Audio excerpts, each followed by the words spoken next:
നിങ്ങൾ ഇതുവരെ എൻ്റെ ചാനൽ ഫോളോ സബ്സ്ക്രൈബ് ഒന്നും ചെയ്തില്ലേ? ഇനിയും ചെയ്തില്ലെങ്കിൽ നിങ്ങൾക്ക് വലിയ നഷ്ടമായിരിക്കും.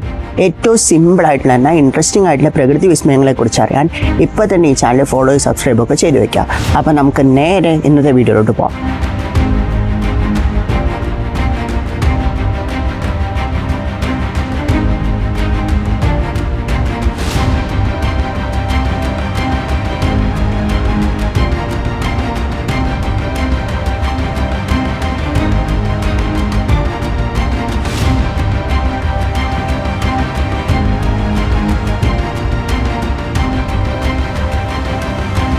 ഇന്നലെ ഞാൻ വീഡിയോ അവസാനിപ്പിച്ചിട്ട് ഒരു ചോദ്യം ചോദിച്ചിട്ടാണ്. ഭൂമിയുടെ കറക്കം 1670 km/h എന്ന് പറയുന്ന സ്പീഡിൽ ഭൂമി നമ്മളൊക്കെ യൂണിവേഴ്സിൽ കറങ്ങിക്കൊണ്ടിരിക്കുകയാണ്.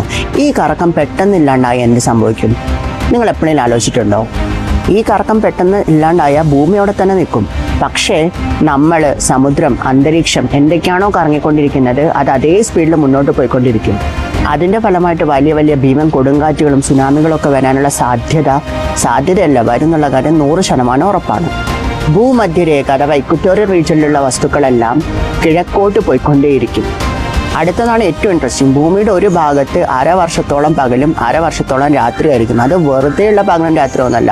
പകല് അതീവ ഗുരുതരമായിട്ടുള്ള ചൂടും രാത്രി വലിയ സഹിക്കാൻ പറ്റാത്ത തണുപ്പുമായിരിക്കും. ഇപ്പം തന്നെ മനസ്സിലായി കാണുമല്ലോ ഭൂമിയുടെ കറക്കം എത്രത്തോളം ഇമ്പോർട്ടൻ്റ് ആണെന്ന്. ഭൂമിയുടെ കറക്കം നിൽക്കുന്നത് ഭൂമിയിൽ വസിക്കുന്നവർക്ക് ഒട്ടും അനുയോജ്യമല്ല എന്ന് മാത്രം മനസ്സിലാക്കുക.